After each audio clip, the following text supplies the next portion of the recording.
જલાવે છે લખ્યું છે શાસ્ત્રમાં સાવ સાચું આ નસીબનો સૌને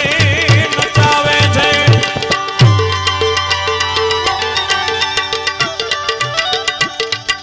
આપણે રામાયણની કથા હાલી રહી છે એક ગ્રહ જો કોઈને નડતો હોય તો ભૂકા કાઢી નાખે ખાલી એક ગ્રહ એક ભાઈને તકલીફ હતી એટલે ગોરદા નીકળ્યા શક્તિદાન એટલે એને પૂછ્યું કે હમણાં બરોબર નથી મારે બાપા જરાક જોઈ ગયો ને ભાગી કે તમને છે ને શનિ નડે છે તો કે શું કરવું પડે એ કે સોનામાં નંગ બનાવીને વીંટી પહેરો કે આટલી બધી શક્તિ નથી આપણી પાસે કાંઈ વાંધો નહીં ચાંદીમાં બનાવો કે બાપા એટલી શક્તિ નથી એમ કરો ને બ્રાહ્મણ જમાડી દો કે એટલી આપણાથી પુગાણ થાય એમ ને તેમાં એ કે તો છે ને ગાયું ને 500 રૂપિયાનું લીલું લઈને નાખી દીધો ને એ કે એટલું આપણે પુગાણ નથી છેલ્લે ગોર બાપા કંટાળે કે એમ કરો 5 રૂપિયાના બિસ્કીટ લઈને આ કૂતરાને નાખી દે ને તો એ થઈ જાય નિવારણ એનું કે આ 5 રૂપિયા બાપા મારી પાસે અટાણે નથી એ કે તો મારો ભાઈ લેર કરને શનિ શું કરે એ તો કંઈક હોય તો નડે બાકી તારા જેવાને શું નડે તું મારો ભાઈ તો લેર કર ને કઈ તને કઈ નહીં નડે જા એ તને કઈ નહીં નડે તું કોઈ ન નડતો એટલે એક ગ્રહ જો કોઈ નડતો હોય તો ભૂકા કાઢી નાખે એવા 9 ગ્રહને તો રાવણે ઢોલિયાને ભાઈએ બાંધી પછી શાંતિથી સૂતો હતો એને કોની બીક હોય અરે કેવો રાવણ ખબર કે લંકા ઉપર શક્તિદાન સૂરજ નારાયણથી બહુ તાપ ન નખાય આ આપણે ક્યારેક બંગાળની ખાડીમાંથી નથી ઉપડી નીકળતા વાવાઝોડા એમ ન ઉપડાય લંકા ઉપર રાવણને પૂછવું પડે પવનને પસાર થવું હોય ને તો એની આજ્ઞા લીધા પછી એને માફક આવે એટલો જ એમ આપણે કેમ પંખો બે ઉપર જ રાખીએ એમ રાવણની ઈચ્છા થાય કે આપણે હરવે હરવે પવન જોતો તો એ આજ્ઞા કરે સૂરજ નારાયણ કે જરાક લિમિટમાં રાખ એટલે એમાં જ અગ્નિદેવ પણ એમ પવન પાણી ભરે વાયુ વાહિંદા ઢોળે આવો રાવણ કઈ જેવો તેવો નહીં એના ઘરે દીકરાનો જન્મ થયો તો એનું નામ રાખ્યું મેઘનાથ શું કામ કે જન્મતાની હારે એવો અવાજ કર્યો ગર્જના કરી મેઘ જેવી ગરમી અષાઢ મહિનામાં મેઘ કેવો ગાજતો હોય એવી ગર્જના કરી એટલે રાવણ કે આનું નામ રાખી દો મેઘનાથ પણ જુવાન થયો ને તો માર ફાડ્યો જુવાની આવે એટલે ખબર પડી જાય 2 3 4 ભાઈઓ હોય હારે રહેતા હોય એક જ મોટી ડેલી હોય અને આપણે 2 5 અઠવાડિયાથી બહાર ગામ ગયા હોય 15 દિવસ પછી ઘરે આવીએ અને એની ડેલી આગળથી નીકળીએ ને બીજું બહાર દેખાય ને બાજુમાં તો સમજવાનું કે ભાઈ કોક જુવાન થયો લાગે છે એ તરત એમ કે હવે આપણું અલગ કરી દેજો આમ એટલે મેઘનાથ જુવાન થયો ને એટલે સ્વર્ગમાં ગયો ઇન્દ્ર રાજા સિંહાસન ઉપર બેઠા હતા દેવોનો રાજા ઇન્દ્ર એને કીધું કે તમે જરા હેઠા ઉતરી જાવ ને ઠીક હે હેઠા ઉતરો મારે ત્યાં બેસવું છે કે આઈ નો બેહાય કે ત્યાં મારે બેસવું છે એને બાંધીને લઈ આવ્યો રાવણ પાસે એટલે રાવણે એનું નામ રાખી દીધું ઇન્દ્રજીત આવી જાહો જલાલી હોવા છતાં પરિણામ શું આવ્યું એનું કારણ શું હજી સુધી કોઈએ નામ રાખ્યું છે રાવણ કોઈના દીકરાનું એનું કારણ શું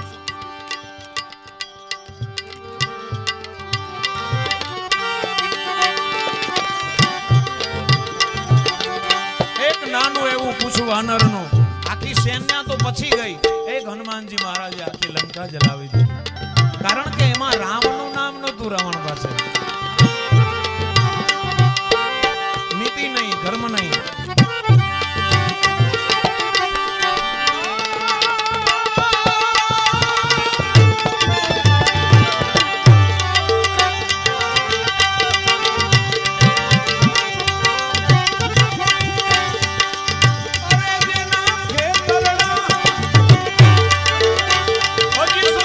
કોઈ ના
એના એના ટકોરાથી કેટલાય હાથીઓ ઉડી ઉડીને આસમાનમાં વયા ગયા. ભીમસેન જેવા એ 9 હાથીને આસમાનમાં ચડાવી દીધા, પાછા ઉતર્યા નહીં. પણ જેની માથે રામના રખોપા હોય, બાણની ટકોરે ઉડ્યા, ઓલા હાથીઓ આસમાનમાં,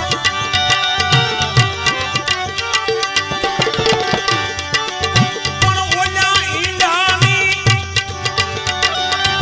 ન્યાય, ઓલા ઈંડાની એક રજ પણ નોડ પાણી રે એ રખોપા નહીં.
ખેતરના હજી શું